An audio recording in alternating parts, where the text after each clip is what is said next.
Welcome, Fran Boorman. Thank you. Hi, Danny and Paul. How are you guys? Great, thank you very much. Before we get started, can I just say I absolutely love this book. I've written in it. I've defaced. I need a new book. I've highlighted it. I'm a massive fan of the work of people like Malcolm Gladwell, Steven Pinker, Simon Sinek, and as I've been reading this book, the number of times I've thought this is almost the network marketing version of Start With Why. So anyone who likes any of those authors, you need to rush out and buy this book. Not now, wait until you've watched this Zoom call, obviously, but you need to get this book. Fantastic. Yeah, Fran, so congratulations, obviously, on the launch of Connection Marketing, and also congratulations on hitting #1 so quickly in, I think, 2 separate categories on Amazon. How does that feel? That was very exciting. I wasn't expecting it, actually. You know, you kind of put stuff out to the world, and those of you that have read the book will know that I kind of put my heart on my sleeve and really put myself in that book. And just before doing the Facebook Live, when I told everyone it was on Amazon, I was thinking, oh, do I really want to do this? Because everyone's going to find out all my deepest and darkest secrets. But to then find that night it went to #1 slot in 2 categories and then held it for, you know, it's still up there now. It's just amazing. So really huge thank you to everybody that supported it. And I hope that everyone gets as much value as I do from everyone else's support. Yeah, no doubt. I mean, when I read it the first thing I thought it was a very brave book to write, in that you kind of challenge some long ingrained and long held beliefs and norms about how to build a successful network marketing business. So I guess my first question is, how difficult was it to decide to make those challenges and be the person that kind of promoted almost a new way or a different way of building a business? Well, I kind of think one of my secrets to success, Paul, is that is my naivety. Sometimes I get an idea and I just go and do something, and that's kind of what I did when I started my network marketing business. I didn't overanalyze it. I just thought, I'm going to do this, and I went and did it. And it was a bit like that with the book. And as I started writing and getting into it, there was a lot of, I mean, evidently, those of you that have read it, there was a lot that I wanted to say. And I kind of looked at it, I've got nothing to lose, because my honest belief is, as an industry, if we don't start moving forward, we're going to get stuck. So if it wasn't me, then it had to be somebody. I just thought, you know what, I'm ready to do this. Let's just go for it. I know, and I already have got some stick in the industry for it. That's going to happen, but in a way that shows me that what I've written is important enough, because if everybody just liked it, then it probably wouldn't be important enough. And the whole thing is about starting the conversation. Let's really move forward as an industry, because what we have is so amazing, but we just need to make it fit into the world that we live in a little bit better. Fran, there's a traditional thinking in network marketing that you must accept missing out on social occasions, family occasions, in return, in the early years particularly, in return for time freedom and financial freedom in the future. You actively, openly challenge that theory. Can you expand on that? Yeah, so I mean, in the book I talk about the 4 C's of connection, and the third one is commitment. So don't misunderstand me. Commitment is so important if you want to have a successful business. But I think there's 2 types of sacrifice that you can make. You can either make conscious sacrifice or comfort sacrifice. Now, most people live their lives in a world of comfort sacrifice. And by that, what I mean is they're just going through their lives, not really consciously doing much about it. And by doing that, they're actually sacrificing all the amazing things they could be doing. So to give you an example that you'll all understand, sitting at home watching TV, that is a comfort sacrifice. Now, nothing's going to suddenly change in your life, but if you do that every evening, and all of a sudden you're going to find that you don't have the choices that you could have if you made a conscious sacrifice, which was to say, do you know what, I'll sacrifice the TV, but I won't sacrifice the time with the kids. So whatever you do in a business, you are going to have to make some sort of sacrifice, but make it a conscious one, not a comfort one. So yeah, my choice when I started my business, the reason I was doing this was because I wanted to be at home with my kids and enjoy being a mother and being around them. And I didn't want to sacrifice that. So instead I had to make choices of other things to sacrifice. And when I looked at it, there was loads of stuff that I could choose not to do that wasn't enriching my life in any way. So it was much better to make that conscious choice and then get the best of both worlds. Yeah, fantastic.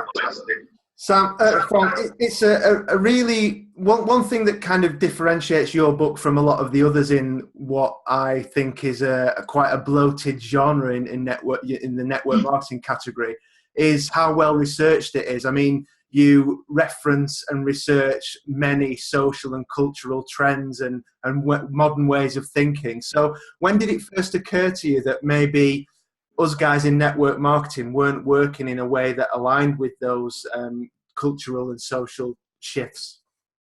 Sure. Well, I mean, obviously you can tell from my book, I'm a big reader. Now there's no, I tell it in the book, I'm incredibly dyslexic. So reading a book for me is not an easy thing to do.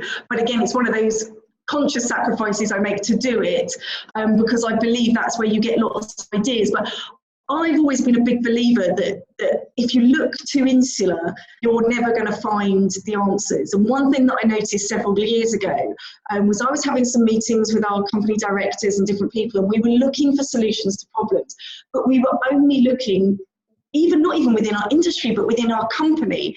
And for me, that's not where you're going to find the solutions. The solutions are always going to be when you look wider and you look outside. Now, as you'll hear from the book, I'm very fortunate to have a very influential father who, to be quite honest, he's kind of not interested in any of this stuff, in all fairness, but it does mean that I get to socialise through family business institutes and things like that with some very interesting people.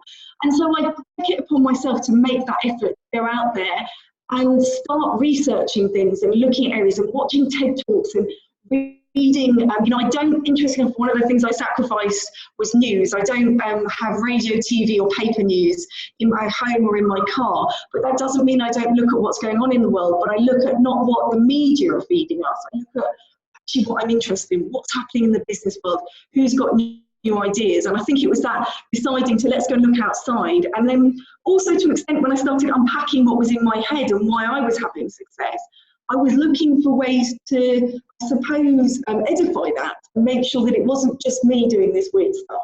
And I'd find that there were other people doing similar kind of things. So I went, oh, okay. And I'd then follow a chain of researching that further as well. Yeah, love it. Now, Fran, you speak about working your business towards a greater cause. Yes. Now, in the current climate, people are struggling to make ends meet. How do you persuade them that this greater cause is the way forward, rather than them just instinctively focusing on the financial aspects and benefits of network marketing? It's an absolutely brilliant question, Danny, and this is really, really important because one of the things that I talk again about in the book is that you have to look after yourself first. And those of you who read it will remember Lara's story, where a story of a lady that I met who went to try and do good, but she hadn't looked after herself first. And I'm a big believer that if you want to save the world, you save yourself first. You make yourself as rich as possible first, because the richer you are, the more good you can do in the world. So say you come to the network marketing industry, for example, and you are in that position where you are just trying to make ends meet, then yes, it's important you look after yourself first. But what I found from years of working with different network marketers from all different backgrounds is the ones that are trying to make ends meet are completely consumed. In fact, most of us are completely consumed by a mirage of little things that hold us back, little kind of obstacles. And sometimes if you take a step back from it, they're really small things. But because you're so focused on your situation, you find that they become sort of all-consuming and you can't pass them. So why focusing on a higher purpose, even though in the early stages of your business, you may not be able to directly impact that higher purpose? What you're doing is you're taking that step back and it gives you perspective. You suddenly look and go, do you know what? I thought my problems were really bad, and yes, they aren't great, but they're not as bad as what's going on in other parts of the world. So now I've got some perspective. I can see that, okay, my issues are bad, but I can deal with those. Let's deal with those so that I can get over here and then work with that higher purpose cause. So from the people within my team that I've worked with for years over this, often when I present them with this concept, it seems just, they look at me as if I'm crazy. Like, how could you expect me to think about something bigger when I've just got to survive? But as you work with them and they go through it, they suddenly feel this pressure being lifted off, and they get this clarity. They completely then buy into the fact that actually by focusing on something that isn't their little world, it releases them, which enables them to fix their little world so that they have the opportunity to go and do something greater. Well, what an answer. Yeah, that makes a lot of sense. As I mentioned before, you explore a lot of themes and cultural shifts and modern thinking and things like that. And one of the things that you explore are millennials and younger people and the kind of things that they're looking for from their lives and their careers. So talk a little bit about what they are looking for and how that differs from the older generations, and then in particular, how that impacts us in network marketing. Sure. So this is the key. I mean, this is what I spend all day talking to people about, and it's one thing that I'm really passionate about. To talk about the older generations first, because that contextualizes this, because we need to understand why there's been the shift. So if you look at anybody that's in their 50s or so, you have to understand that they were brought up in a sort of post-war era. They were brought up by people that were used to rationing, people that were used to literally surviving. So their perspective of life was very much that they just need to survive. And that's where phrases like charity starts at home come from. And that's completely understandable. But then if you look at the generations that have grown up now, they think they live in the most dangerous, the most troublesome world there's ever been. But there's some fascinating statistics, and I go into these in the book just a little bit, that if you look at the death rates from war and from disaster in the generations, the previous Gen Ys and Zs, so the baby boomers, for example, the death rate from war and disaster was massive compared to what it is now. So then it was in the millions, and now it's in the tens of thousands. But it doesn't feel like that. The reason it doesn't feel like that is because we have what's called a local society now, a global local society. Because when there is a disaster on the other side of the world, people can see it on their phone. And not only can they see it, but they can interact with it. They can send messages of support. They can watch somebody sitting in the middle of an earthquake, crying, telling them about, there was that shooting in Las Vegas. There were people live streaming from the shooting. So all of a sudden, although the world might be safer, it doesn't feel like it because we have this abundance of information and connection through social media, through technology. So what that's created is a sense in the generations, definitely the Generation Z, but Generations Y as well, of a completely different perspective on the world. They don't just want to, they feel that they are now part of all of this, and they're not happy with it. They don't want to sit back and watch it. Coupled with that, there's been an absolute loss of faith in institutions. I mean, you look at what happened with Brexit and Trump, and you don't need to say any more than that. But people have completely lost faith in institutions. They've lost faith in security. They don't have job security. So their perspective has completely changed. And it means if you talk to a baby boomer about business and you said, look, this is about money so you can survive, that talks in their language. They get that because they were brought up in a generation where that was what was important.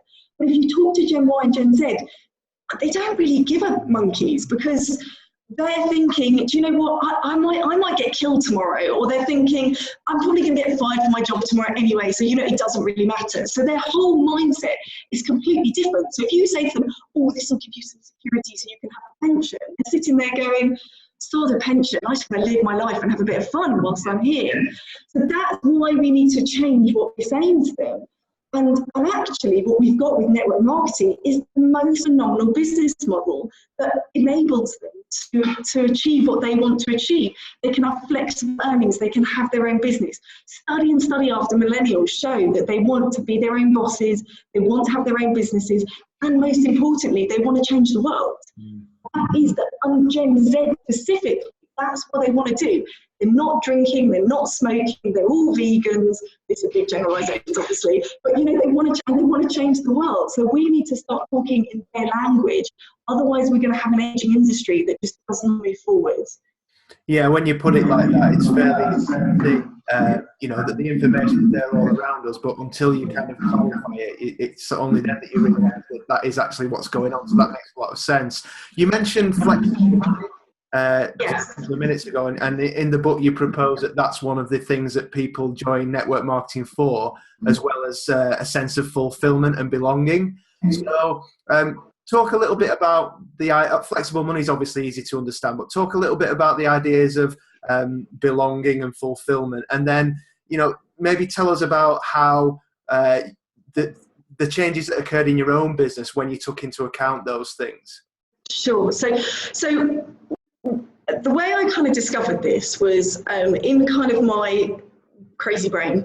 I was looking at our industry and going, it's kind of weird, right? There's nothing that unites all this range of weird and wonderful people that join network marketing. They're from different ages, different backgrounds, different cultures. So what is it that brings these people together? Because there's got to be something that binds us all together. And I started looking at it and I kind of went, geez, when you look at it, when you really talk to people, we're all a little bit lonely. And we're all kind of we're all a bit unfulfilled. And yes, we want money, but that was it. And so then I started going through like people in my team going, they're lonely, unfulfilled, or flexible money. And I was like, oh my God, yeah. And literally every person was ticking these boxes.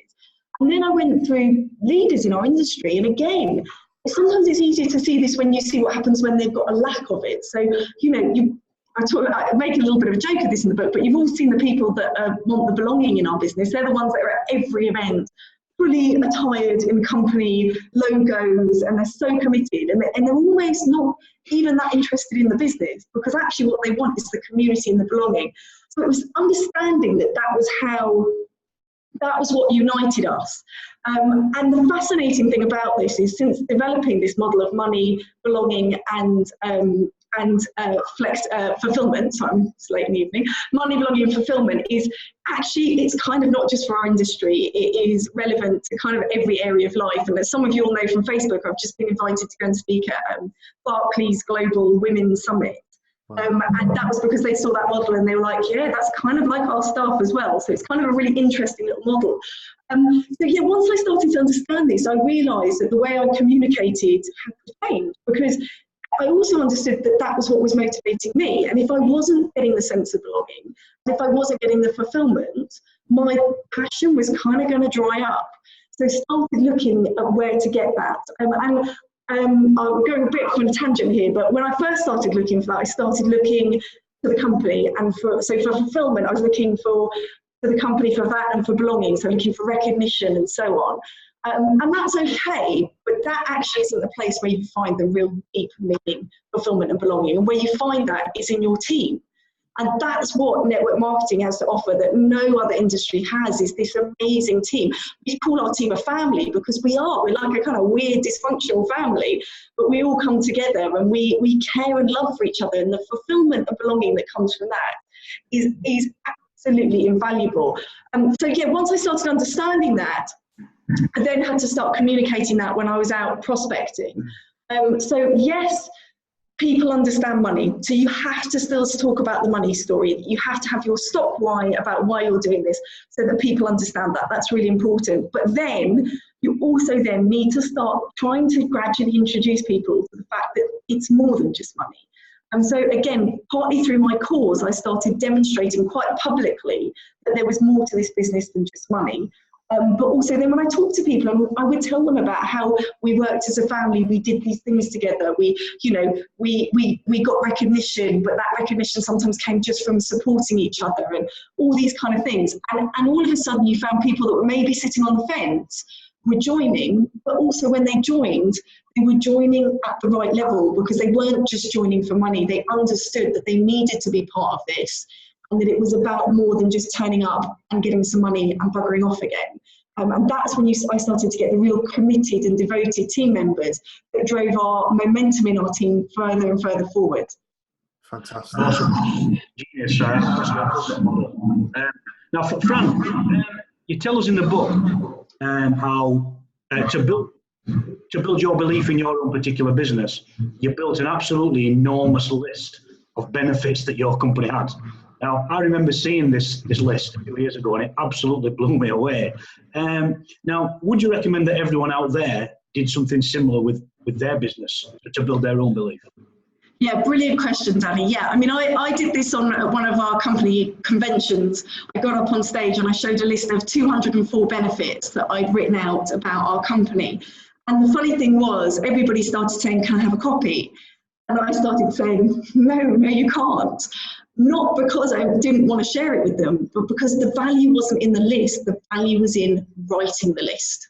So if you want to build your belief, don't get someone else's list. Because again, I mean, this is one of the things I explain in the book is that the measure and the reward for your success in network marketing is connection. So if you just get someone else's list, you're not connecting with that list. So if you want to be rich in connection, you've got to write your own list, because that involves you delving into the company, you know, I sat and I literally read through all the company's terms and conditions. And I started finding all this stuff I didn't know, and I was like, oh, and then I started really connecting with the company. So by all means, look at someone else's list, but you're never going to get the same value as if you sit down and you physically write your own list. You can do that in groups. Again, if we're talking about connection, don't do it on your own, maybe do it in groups, but you have to physically write your own list. There are some scientific studies, I didn't put this in the book, but about actually writing.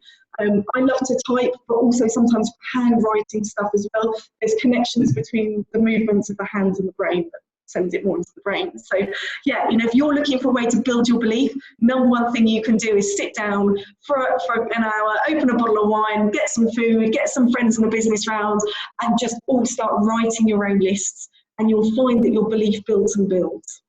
Magic. So the magic is in actually the process of writing the list. Love it. Love it. Now, you also speak in the book about having either a fixed mindset or a growth mindset. And I liked that particular part. Can you expand on that a bit as well? Yeah, well, this was something I learned from Carol Dweck, Dr. Carol Dweck. She's got a whole book about it. It's quite an intense book, but by all means, if somebody's interested in this more, they can go and do it. And it makes me smile, because this is what I say to my kids every day. I'm like, are you in a fixed mindset or a growth mindset? And they hate it. They're like, oh, shut up, mummy. But what this is all about is we often believe that we're great people, we're doing personal development, we're growing, but actually sometimes, and it's very easy to do, we get very fixed in our views and we're not allowing ourselves the opportunity to grow. So Carol talks about these two different mindsets, where you're in a growth mindset, you're open to grow. But what that sometimes means is you have to be open to things like failure, to things like not being perfect. And a growth mindset person is the person that doesn't go and look to be told they're great, and the person that goes to look to get feedback on how they can improve or what they can do better. One of my things that I say, again, I say this all day, every day, is do, review, adjust, do, review, adjust. Even with this book, you know, everyone's going, oh, great, well done. I'm like, this is just the beginning. Like, I'm waiting for the feedback so we can make it even better. So when you're in that growth mindset, you find that you start to overcome a lot of the obstacles, whereas you're in the fixed mindset, those obstacles just seem like problems and barriers that you can't overcome, because you're not willing to take on board what needs to happen in order to overcome them. Yeah, love it. Now, you've already mentioned the part on committing, but in the commitment part, there's a part where you talk about committing to events. Yes. Why do you believe that events are so important? Again, another brilliant question, Danny, because I find so many people in network marketing get turned off by the invitation to events. Because you know what it's like. If you've been to one, you're well excited. You're like, yeah, you've got to come. It's amazing. Come along to this event. And the people that have not been to them are looking at you going, oh my God, they're like from some weird cult or something. Because you've got all this excitement and you don't know how to articulate that. So one of the things we need to do is learn how to articulate that. So in terms of events, if we're coming from a place of connection and we understand that connection is both our measure and our reward, the whole point of going to an event is that is where you get to connect with people. Now, I've heard people in network marketing say, oh, you've got to be there so you get the information, because if you don't get the information, you're not going to get it. till later, and your business will be 3 months behind. I really want to swear, use the B word, but I'm not going to. That's a load of rubbish. That is not true, because let's be honest, with technology these days, within 5 minutes of the event finishing, it's all up on your company website. So let's dispel that myth, because that isn't what happens. So why do you need to be there? It's not to get the information. The reason you need to be there is because you need to be gaining an emotional connection both with your business and the people that are involved in the business. So what's important about that event, more so than maybe even the actual event, is how you get there. If you travel in a car with a team of people from your business, you're going to start feeling more connected to those people and the business. When you get there, you're going to be in a room full of people that you can talk to, that you can relate to, that you can physically touch. They're real human beings. And what that does is that gives you that sense of the fact that you're part of something greater than yourself, and that you are connected to that and you are part of that. So you start getting that sense of belonging. Yes, you'll see some fulfillment from the people that go across stage, but that's not most people in the room. What most people in the room need to do is to just be there and be around other people, which means the most valuable part of the event is not actually what happens on stage. The most valuable part of company events is what you do around that, is the travelling up time, what you do in the bits, who you talk to, who you connect with. That's when I'm at events, you guys have noticed me now. Like when the event is on, I'm there, but I'm not like it's nice. But when I come alive is when it's in the breaks and you're chatting to people and you're connecting with people, you're building those relationships, because that's what's going to keep you in the business, because you're going to build such strong friendships. But also it's when you need help, you're going to be able to find those people, and it's what's going to make you have this deep inner connection to your business. That means in tough days, you're going to remember it's not just me. I'm not fighting the world on my own. I'm fighting as part of a big group of other people, and we can do this together. Fantastic. I think events is where people make decisions, where they're there and they say, this is it, this is where I'm at in it. And, and it may be a different part of the event for everyone, but that's really the powerful thing for events for me. Now, I'm quite conscious of the time, but an interesting point that you make in the book is that you believe that network marketing is perfectly placed because people are the new media. Can you tell us a bit more about that? Yeah, so I mean, it's a noisy world out there, isn't it? I'm actually in a hotel at the moment, about to go and meet up with a guy from the Dad Network, who's like a big blogger, and we're having a little meeting, which is quite interesting. That sounds really wrong. I'm in a hotel meeting a man. There's a load of other women meeting him as well. But there you go. I'm in a meeting room, not in a room. It's a really noisy world out there, right? You only have to look at your Facebook feed, and there's just thousands of people fighting for people's attention.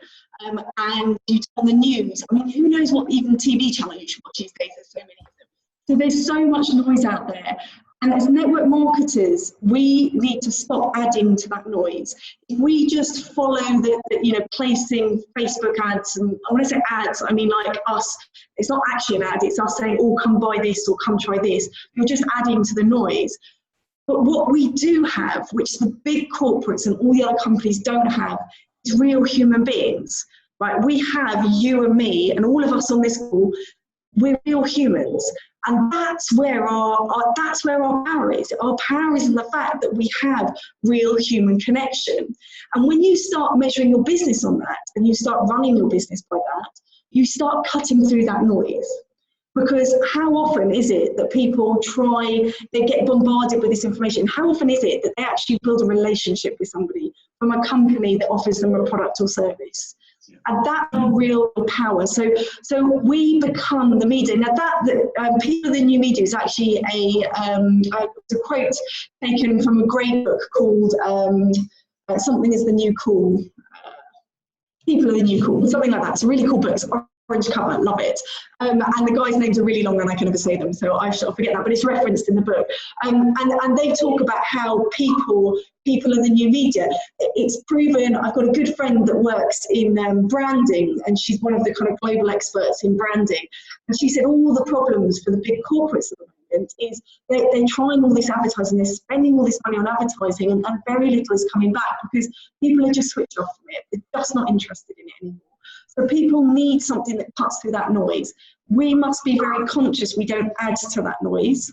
but we use the fact that we're real human beings with real relationships, and we build relationships to basically cut through that, to basically get our products to market or our services to market in a way that the big corporates just can't do.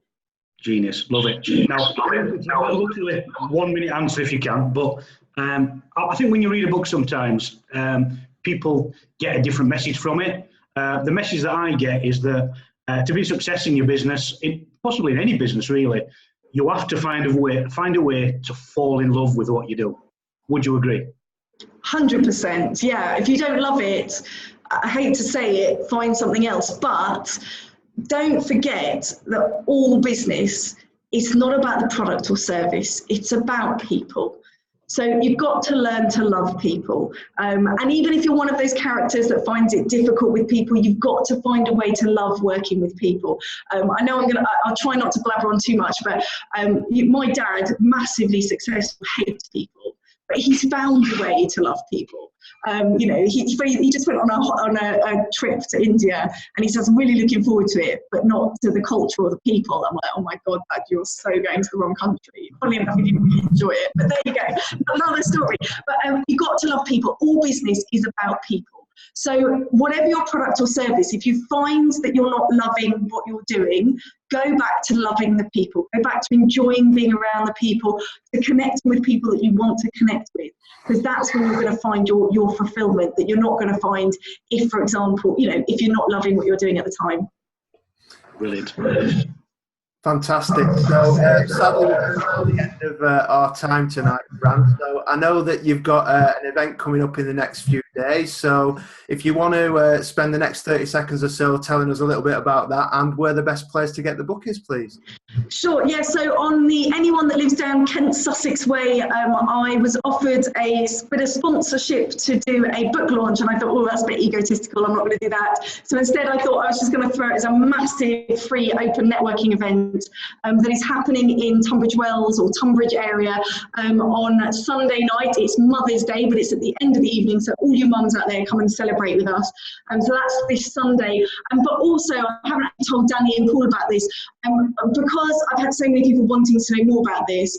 I'm going to throw a conference on the 29th of April, which is a Sunday. It's going to be a full day thing. I'm calling it a conference. It is not going to be a conference. It's going to be unlike any network marketing event you've been to before. I'm looking at some really interesting people to collaborate with, but it will be a case of coming together and connecting in some way in this freaking amazing building that I've got, which is like a massive tree house. So it can house 200 people. So if anyone wants to come and hang out with me and some cool people in a big tree house, 29th of April, then rock on. I will get, we're working it all out at the moment. I'm working out with the venue, but both those things will be on my website. So my website is www.fran,